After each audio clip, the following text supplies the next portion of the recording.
Imagine being 12 years old, already having 30 bone fractures, and wondering, why can't I just play like other kids? I'm Leanne, and I was diagnosed with brittle bones disease. Now, I'm running the Bank of America Chicago Marathon for Lurie Children's, so every kid can just be a kid. Join Bank of America in supporting Leanne's cause. Give if you can at bofa.com/supportLeanne. What would you like the power to do? Bank of America. References to charitable organizations is not an endorsement by Bank of America Corporation. Dripping in gold? That's cool. Dripping in Velveeta's supremely creamy golden cheesiness? That's respect. Elevate your drip with Velveeta's range of outrageously delicious dips and dishes. Shells, cheese, melty blocks, and heat and eat queso that go all in on indulgence. Flex on your fam with a creamy, cheesy masterpiece and go all in on what you love with Velveeta. Respect the drip and satisfy your cravings. Bring home the drip with Velveeta. Welcome to the Sportsman's Voice Roundup, your weekly look at conservation and sporting community news happening across the nation and on the Hill. Thanks for tuning in. This is the TSV Roundup. Welcome in, ladies and gentlemen, to this week's edition of the Sportsman's Voice Roundup, your weekly look at conservation news from across the country for the week of October 13th, 2025. This week brought to you by Bass Pro Shops, Richard Childress Racing, and the Kinetic Group. Thank you all for your support. This week's top story, CSC members Mike Ezel, Mark Vesey, and Troy Carter introduced legislation to save marine fisheries habitat. An update to Rigs to Reef from Chris Horton upcoming. Black bear season is generating valuable conservation funding in Florida and Louisiana. Missouri seeks hunter input on deer management.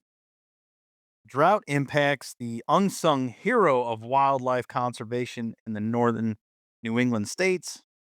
And finally, in Hawaii, advancing sustainable game management insights from Hawaii's GMAC meeting. All of that and much, much more, as well as Chris Horton. But first, a little housekeeping.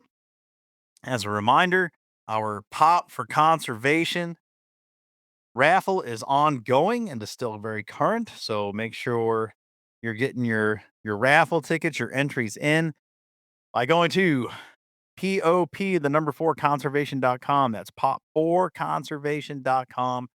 POP, the number 4 conservation.com. There you will enter to win many fine prizes from many supporters of CSF, chance at vehicles, hunting equipment, fishing equipment, firearms, trips, so much more. Again, head to popforconservation.com. Check out all the potential winnings, get your tickets, support our mission and the work that we do in the state houses and on the Hill and in the governor's office. Also, our NASC summit is fast approaching.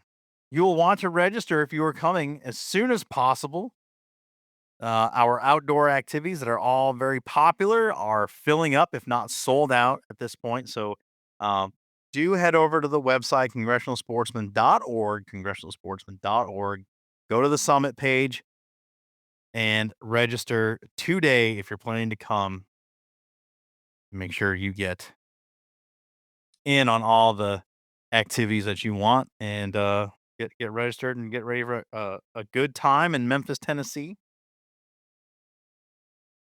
And don't forget, while you're there at congressionalsportsman.org, that you are signing up for the Sportsman's Voice EPUB. Get that into your inbox. It's free every week. See what's going on. The print accompaniment to this audio version of the TSV. And there you can also find out about many resources we have for positions that CSF has, work we've done in the past as a legislator tuning in. Some of this could be very valuable, free information to you on many policies in our issue briefs. So check all that out. Stay tuned to the end of the show. I'm going to have a special announcement concerning NASC and registration and this here particular program. So do hang around to the end for the the final thoughts, if you will. And yeah, little surprise here for you. All that out of the way, let's tune in to Chris Horton. All right, with that, we welcome in Chris Horton with an important update on a rigs to reef. Chris, welcome to the show. Hey, Fred, it's good to be back. It's been a couple months since I've been on, so it's good to be here. You got some a good update. Why don't you lay it on us and give us the latest and greatest on a subject you and I have talked about and covered over the last year and a half quite a bit. Yeah, we've finally, and we've been saying in past episodes that we're getting close to being able to introduce this next version of the rigs to reef bill, or the Marine Fisheries Habitat Protection Act. And lo and behold, just got the notice a few minutes ago that it has been introduced in the House. So yeah, I'll tell you what, this has been a learning experience. When we first looked at trying to make this rigs to reef program more efficient several years ago, it's like, man, this should be a slam dunk and bipartisan heavily, and it is bipartisan bill. One of the biggest challenges, though, that we ran into was just getting all the oil and gas companies and the various federal agencies and the parts that make this program work, in order to make it work more efficiently. We had to get everybody in agreement on what that efficiency should look like. So it's just taken a lot longer than what we'd wanted, but we finally are at a point that everybody is good with it. Again, it's got strong bipartisan support. It's introduced by Congressman Ezell of Mississippi, Congressman VC of Texas, and Congressman Troy Carter of Louisiana. So strongly bipartisan. It's well supported, especially in the Gulf of America region. So I think we're teed up to be able to move it forward. And as we've said before, really what we're trying to do is just make this program more efficient, and to be able to reef in place those platforms that have been out there for 4 years, and all of this growth and this biodiversity on these platforms, and all the fish around them that anglers love to fish, and commercial fishermen target, and recreational divers target. It just makes sense to be able to leave them out there if we possibly can, right where they are. They've developed these complex marine ecosystems, and that's what this bill will do. And so we're off and running in the House, and hopefully not long to follow. We'll be have a companion bill in the Senate as well. Earlier this summer, in one of our conversations, joined by Kevin Bruce of Arena Energy, we covered just that, the bureaucracy of it, the lack of efficiency, and clearing that up. So can you go just a little bit more and kind of pull the curtain back, if you would, and try to let the listening audience understand what all that entails? Why is it so inefficient as it is right now? You bet. Well, like anything with the federal government and with these platforms, once they reach their end of life, something has to be done with them. And currently, there's two options. One is just remove them completely, and they have to restore the bottom to what it was before they even ever built the platform, which is just basically in the Gulf of America. The substrate's 98% mud and sand bottom, so there's just nothing there to accumulate life. Or the other option is there is a rigs to reef program that's been around for a couple decades. It's just not all that efficient when you have the Corps of Engineers, the Bureau of Safety and Environmental Enforcement, uh, EPA, NOAA, Coast Guard, all have to have a say in the permitting. One of the biggest challenges is the platform already in what's designated as a reef planning area by the Corps of Engineers? If it's not, then it has to be towed. It has to be cut from the bottom, picked up, and towed to a reef planning area. And if that distance is very far, it's just not economically feasible. The platform owners will just take them to shore and scrap them, and we lose all of that habitat. So we want to make it so that it's much more efficient, again, to be able to keep them right there. So if this is science based. So if there are reef fish species and corals already growing on these structures, then that platform would be eligible to be designated as a reef planning area right there around it, and we could just keep it there. So basically, it kind of takes the Corps of Engineers out of it, although they'll still have a hand in it. But it basically says it doesn't have to go to a pre-approved reef planning area. If there's life on it that's managed by the council or the states, Federal Fisheries Management Council or the states, then it can be left right there on that spot. And the audience too. I referenced a conversation back this summer, and I'd remind you, if you tuned in for that, to go, and if you haven't, you're hearing about this for the first time, do go to rigs2reef.com and check out the movie steal the sanctuary. Chris and I can opine on this for 10, 15 minutes. It seems like once a month, but to really get a full appreciation, understanding, visually appreciate what these structures are doing and the biomass and the ecosystems that are established and around it, I really think can drive the point home and hit to exactly what Chris has been talking about, why this bipartisan legislation is so important. And now that even with the government essentially with most of its lights off, we're still having the opportunity to move this forward. Does that position us well to I don't want to say fast track, but have a more expeditious finality on this or close to finality? Yeah, I think a number of things have kind of come together here. Yeah, we are in a government shutdown. Congress, the House certainly is not in session. It's being introduced in what's called a pro forma session, where bills are allowed to be introduced whenever Congress is in recess or out of DC. But one of the things is if you get it out there, get it introduced, when we do come back, then we're already looking at hearing at the legislative calendar to get a hearing as quickly as possible, and then we can follow that up with what's called a markup, where they add any additional amendments. Now, if the bill's out there, even though we've been working with a number of stakeholders, more people will get a chance to put their eyes on the actual text, and if we need to make some changes, we can do that during markup and then move it to the floor. The other thing about the reason this is, I think is positioned really well to move quickly is, again, we've done a lot of legwork on the front end this time to try to get everybody comfortable, to get the language right. We want the language right. So it's right by the agencies, right by the states who accept the liability for these things, and it's right by the platform owners out there. So we're positioned really well. So whenever they do come back in, we'll be ready to, again, like I said, hit the ground running and hopefully move this through the House. It'd be ideal if we could move it through the House before the end of the year, and that's going to be our goal there. And then, of course, on the Senate side, things move a little bit slower, but again, now that we got kind of all the kinks worked out that we found in the last Congress when we introduced this, and some of the hiccups that came up that were unexpected, now we've worked through all those and we're in a good spot. It shouldn't be too big of a challenge to get a similar bill introduced in the Senate and moving there as well.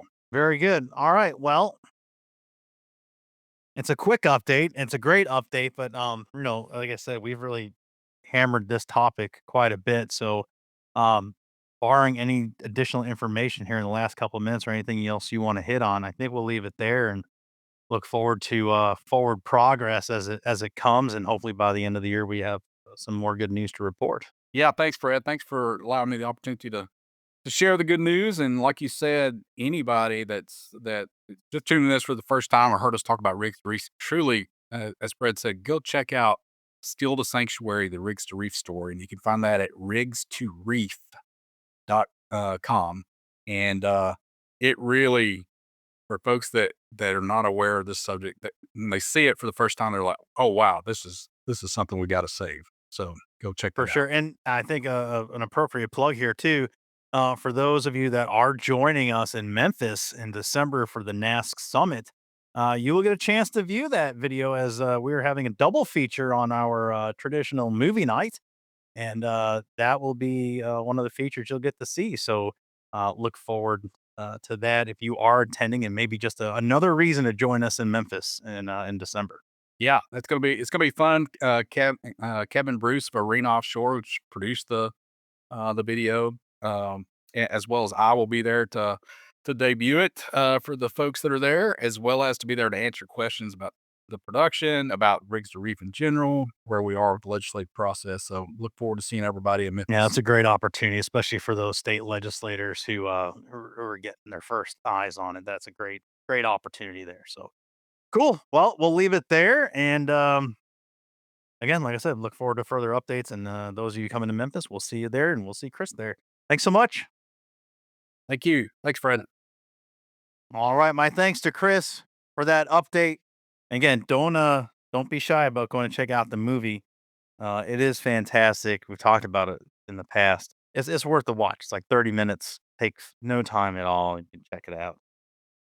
Get a for sure feel about why this legislation is as important as it is, and its importance of getting passed.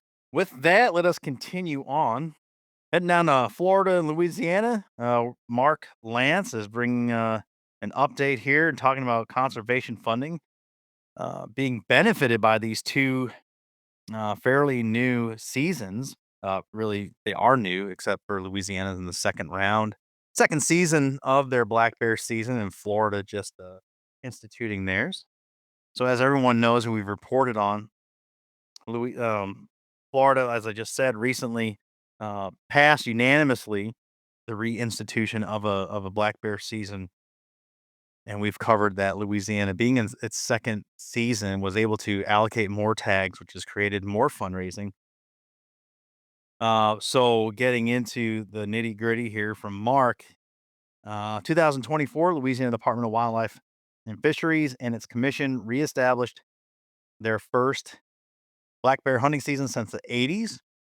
In 2024, the hunt was a resounding success with 10 out of 11 tags being filled and a 100% opportunity rate. In 2025, Louisiana has more than doubled the number of tags that'll be available, and they have seen a total of 1,300 applications for tags. Also in 2025, Florida Fish and Wildlife Conservation Commission unanimously approved the reestablishment of a black bear hunting season in Florida for the first time since 2014. Over 163,000 people put in for one of the 172 available tags. CSF was on the front lines of advocating for bear hunting to be brought back to Florida and Louisiana. The story of the black bears is each of these states is among the greatest conservation success stories in the southeastern or southern United States. They're a testament to the North American model of wildlife conservation and the role that sportsmen and women play in conservation.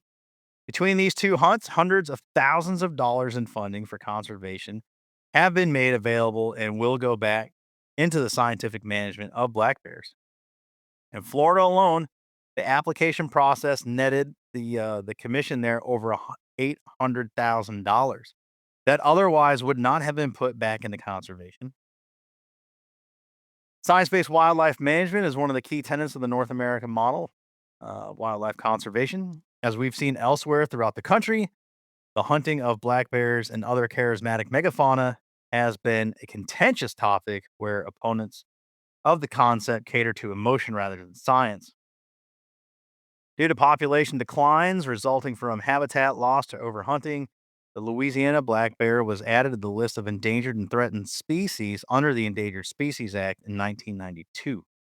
Since then, through proper management, support in large part by dollars generated by sportsmen and women through the American System of Conservation Funding, Louisiana black bear was delisted from the ESA in 2016, where environmental groups sued to relist it. Finally, last year, a federal court in Louisiana dismissed the lawsuit, paving the way for hunting season. Uh, Montana and Wyoming. Hopefully, you're listening. In Florida, science based decision making prevailed again as the commission voted unanimously to reinstate a season that will take place in 4 bear hunting zones with 4 of the 7 bear management units across Florida in December of this year. Again, the anti hunting community has filed suit against the commission in an attempt to halt the hunt, and they have attempted to flood the lottery in hopes of thwarting legal licensed hunters from obtaining a bear permit. However, all that is really done for the first time in recent memory had anti-hunters paying into conservation while likely seeing increased quotas in the coming years.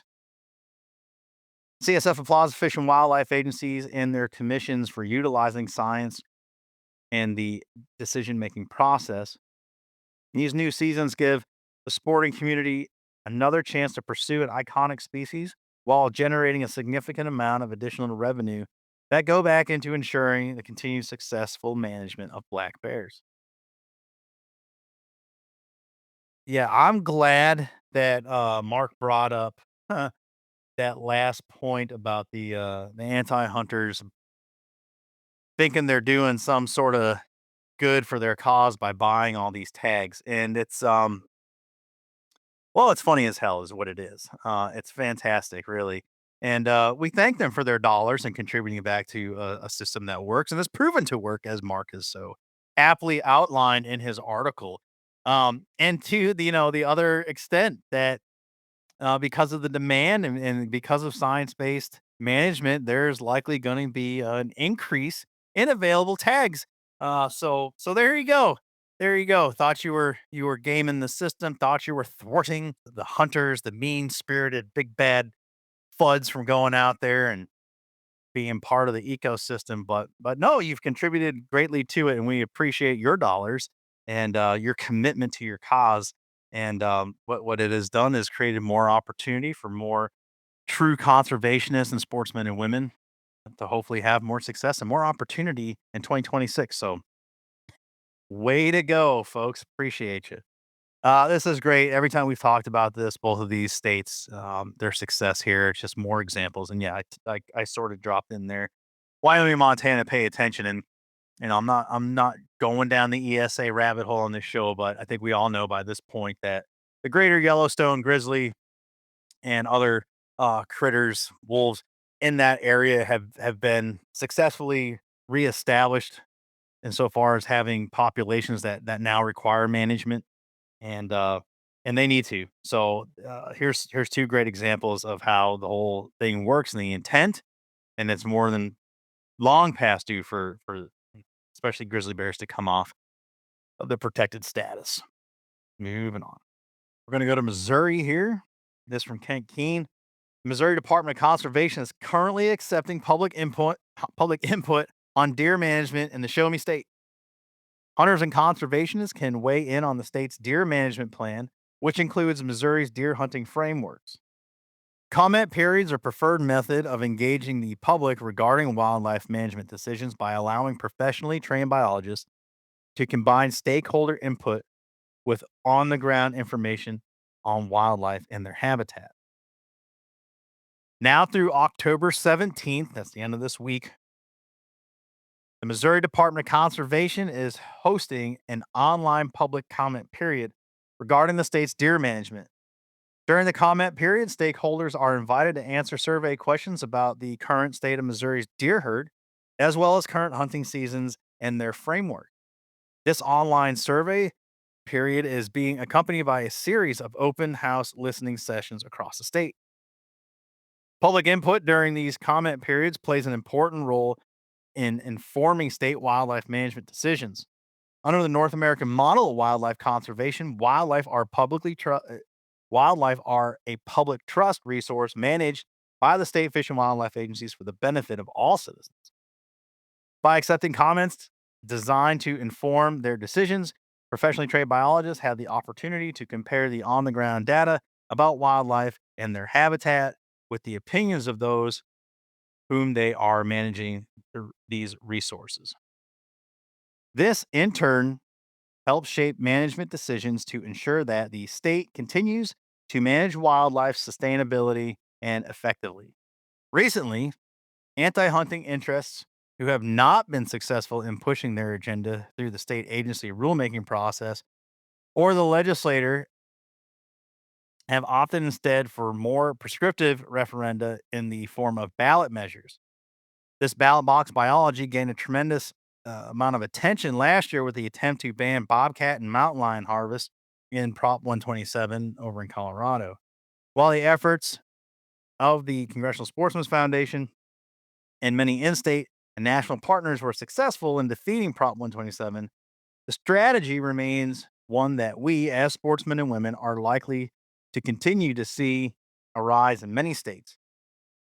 Make no mistake, the will of the public should be and is considered when state agencies are making wildlife management decisions. But it is important that the public input informs rather than overrules the efforts of those best trained and equipped to make science-backed management decisions. Kind of go back to the show last week in my remarks. You got to be involved. You have to show up. And Missouri's making it even easier. It's all online. The online listening sessions, the online portals for your testimony, your thoughts, your opinions. You don't have to actually show up to headquarters or a regional office for these meetings. Like it's all at your fingertips. So there really is no excuse for not being involved in making at least your opinion known. Not again, as Kent points out, not that it's going to overrule the professionals on the ground, but your involvement is what makes a lot of this work. And you should have some skin in the game. As far as the ballot box biology, we've hammered this since the last election cycle and a bit before. And as reported here, one of our priority policies in states, not all states have a referenda process, and ballot box biology, as it's been termed, a little less than half the country have this available now.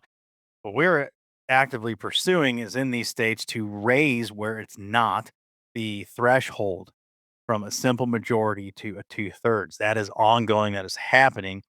Successful model was adopted out in Utah some years back, and again, as remarked, I believe last week or the show 2 weeks ago, if the antis are that committed to their cause, they're gonna have to pony up. They're gonna have to have way more skin in the game because the 50 plus one on these things is it's unacceptable. And when we're talking about changing the threshold, these come by way of in-state constitutional amendments, and we are very specific that these are for wildlife management decisions only.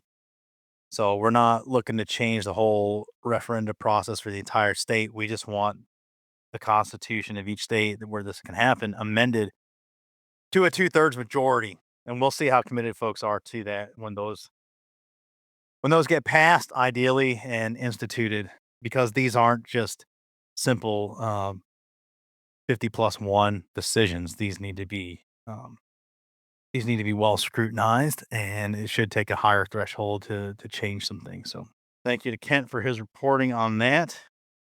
All right, heading north. This from yours truly. Drought impacts the unsung hero of wildlife conservation in northern New England. We're talking trapping. Imagine that. Here we go. Now, it is true. Much of the region is in the throes of one of the more extreme droughts I could definitely in recent history, but golly days, I can't even remember anything like this growing up around here when I was a kid. So, what does this all mean for trapping, for the resource, for those fur bearer species that here in New Hampshire, some people, as this drops today, October 15th, some of the state is opening up for trapping. Some guys and gals are getting out there breaking ground. I'm super excited for them. For the rest of us in the state, we got 2 more weeks. So again, looking at a long range forecast, doesn't look like there's going to be a lot of relief, drought, drought relieving rain. So how does this all work? And what are, trappers in Vermont, Maine, especially New Hampshire that I'm reporting on? What does that do to the critters? What does that do for our strategy? So let's get into it.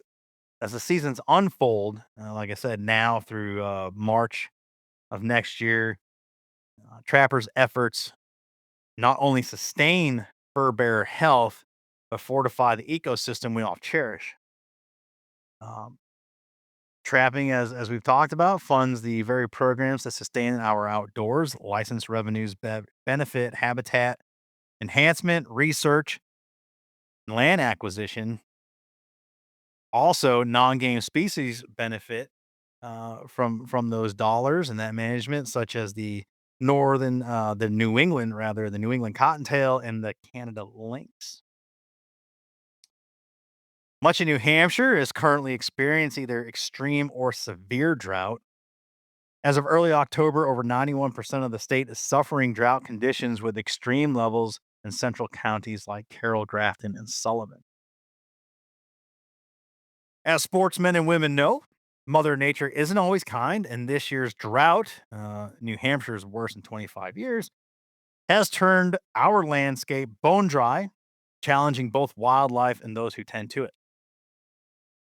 As of early October, over 91% of the state has been in the grips of drought conditions with extreme levels in central counties like Carroll, Grafton, and Sullivan, as we just said. Streams run shallow enough to wade the Connecticut River and the Lamprey River in some spots. Wells are getting low. Wildfire danger is at an all-time high that has resulted in burn bans enacted statewide in late September. You can't burn anything over here right now. Nothing. The only thing that you're allowed is indoor fires, and that's getting cold, your fireplace, and campgrounds. And the reasoning for campgrounds is those are inspected by local fire departments. I don't know the frequency of it, but it's enough that they'll allow those based on their parameters. But me going out my backyard here, I cannot enjoy a campfire, my fire pit, for fear of burning down the neighborhood.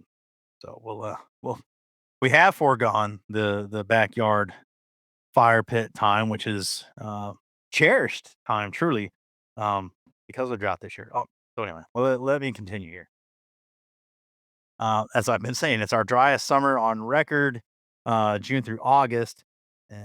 It is saps soil moisture, stressing vegetation, and concentrating animals around limited water sources. As the drought holds tight on the Granite State, trappers face unique hurdles while continuing their essential work in conservation.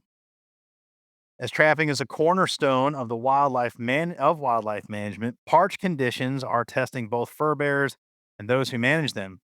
Beavers face depleted food caches, increasing territorial conflicts. Semi-aquatic species like mink and muskrat concentrate in remnant wetlands, heightening disease risk and crowded conditions. And even coyote and foxes shift behavior, working agricultural edges a bit more aggressively. Trappers, too, adapt to these challenges. Sets near traditional water courses may underperform as animals roam farther, demanding more line miles and daily checks under parched, leaf-littered trails. With some know-how in scouting, New Hampshire's regulated trappers can still have a productive season. Fur bears like beaver, muskrat, raccoon, and mink tend to congregate around remaining water bodies. This concentration makes it easier to predict the locations and set traps effectively in high-traffic areas. Animals are more likely to follow predictable paths to access water or food, increasing the likelihood of encountering our sets that are put out in the landscape. For example, beavers and muskrat are drawn to a specific channel or crossing, making foothold or body gripping traps more effective. Low water levels in wetlands, rivers, and marshes can make previously inaccessible areas more reachable for trappers. Drier, shallow water bodies allow trappers to navigate and set traps without needing boats or dealing with deep water. Trapping during drought can help manage population species like beaver, which may cause damage to remaining water sources or infrastructure, like damming culverts. It is safe to say trappers in the 603 are perhaps more essential this season than ever. Tackling concentrated populations to prevent disease, overcrowding, and demands on resources will require serious management. Regulated trappers provide biologists with irreplaceable data on population health, always at their own expense. As the Congressional Sportsmen's Foundation has long championed, trapping embodies the principle that sustainable use protects and promotes our outdoor traditions for generations to come. For the latest on seasons reporting and drought updates, visit wildlifenewhampshire.gov. Lots of information there. And aside to trapping reporting, if you are tuning in from New Hampshire or you do some small game hunting, new for this year is small game fur bear reporting. So we never used to have to call them in. So if you're out there deer hunting and you happen to take a coyote, that just offered an opportunity, you now have to call that coyote in. I think you got 24 hours to do so. And this is all in an effort, just like our are highly scrutinized trapping reports that we as trappers submit annually. It's trying to get a better idea of what the landscape looks like for these fur bears. And we talk specifically coyotes. I think the community here was a little apprehensive and thought there's a negative to this. And strictly from a conservation standpoint, I personally think this is a great idea because it's going to bear one of two things out. One, that we have a surplus of these critters, and that the established seasons that are out there are further supported because of high population and high population density numbers in certain areas, right? So I think that reporting is going to be beneficial and will further illustrate what wildlife managers for New Hampshire fishing game specifically have been articulating, and why the seasons are set the way. And then the same thing on the other critters. So anyone running hounds for raccoon, not that it's a big thing up here, but there are some folks that do it. You're shooting raccoon, fox, whatever. Those have to be reported, and I think that's smart business, and it'll allow those managers to take what trappers are contributing, along with the opportunist, I would say, fur bearer hunter most, and get some more solid numbers on population. So anyway, again, the whole point there is, if you are doing that in New Hampshire, that is a new law for this year. So do call those in. All right, let's go to Hawaii, where we're going to wrap things up with Maureen Newmiller. The Hawaii Department of Land and Natural Resources Game Management Advisory Commission plays a pivotal role in shaping policies that balance wildlife conservation with recreational hunting opportunities. As Hawaii grapples with ever increasing ungulate populations and their impacts on native ecosystems, the commission's recent discussions highlight the need for data-driven, science-based strategies to enhance habitat health and hunter access.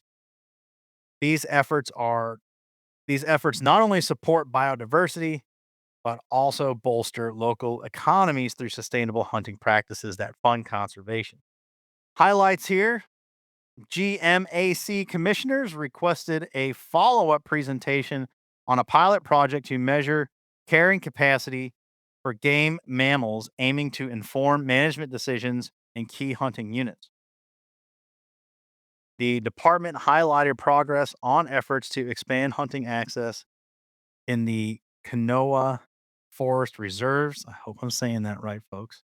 Opening new areas to public hunters amid ongoing wildlife control efforts. During the meeting, concerns were raised over the Access Deer Bounty Program, emphasizing the need to ensure hunter access remains a key component of this program. So, the Game Management Advisory Commission, established under Section 183D 14.5 of Hawaii Revised Statutes, serves as a vital advisory body to the Board of Land and Natural Resources, which oversees policy for the department's Division of Forestry and Wildlife. Comprised of representatives from hunting communities across the islands, the commission provides expert input on game mammal regulations, population management, and habitat restoration. Its advisory role ensures that hunter perspectives inform decisions on bag limits, seasons, and control measures, fostering collaboration between the department and stakeholders to promote ethical hunting while protecting Hawaii's unique ecosystems. By bridging recreational interests with conservation goals, Commission helps address challenges like invasive species overpopulation without without resorting to eradication, ensuring policies reflect the experiences of the local hunting community. At its October 1st, 2025 meeting, the commission received a key presentation on science-based population objectives for game mammals on public lands, critical metric for sustainable management that estimates the maximum population an area can support without degrading habitat. The discussion highlighted how such data could guide harvest levels while preventing overgrazing by species like axis deer and feral goats, aligning hunting opportunities with ecological limits. In response to this presentation, commissioners and the department representatives discussed the potential for pilot project and the need to identify key hunting units for this effort. DOFAW will collaborate with commissioners ahead of the next GMAC meeting to identify hunting units and prepare a presentation on the project's potential for further development. This proactive step builds on DOFAW's ongoing work to expand access while managing ungulate populations, as seen in the recent advancements in the Kanoai Natural Area Reserve, Kamehameha Forest Reserve in Maui, and the Kamehameha, a controlled ungulate hunt through October 31 of last year, has already utilized the efforts of hunters to reduce feral goat numbers, paving the way for broader access in 2025. Similarly, Ohio's rugged lava terrain, long protected for native species, is seeing targeted openings to control hunting, allowing DOFAW to manage ungulate species while utilizing hunter effort as an overall tool for habitat restoration efforts. During closing comments, commissioners brought attention to the overall axis deer management plan, highlighting the per tail bounty, which was intended to incentivize removals tied to expanded hunter access. This highlighted the need for exploring enhancements to the access program through partnership with private landowners to boost participation and ensure bounties translate into measurable population management and improve hunter access. This conservation reflects the Commission's broader commitment to refining tools utilized by the DOFAW to balance hunter opportunities, game management, and habitat conservation. As noted by GMAC, activities like hunting and trapping generate the bulk of the funding utilized for wildlife conservation through the American System of Conservation Funding, making it essential to strike a balance between wildlife management and opportunity. By prioritizing hunter-driven solutions, GMAC is positioning Hawaii for resilient game management that benefits ecosystems, economies, and traditions alike. Congressional Sportsmen's Foundation will follow these meetings closely, provide updates, and work to ensure that the sportsman's voice is part of the final product.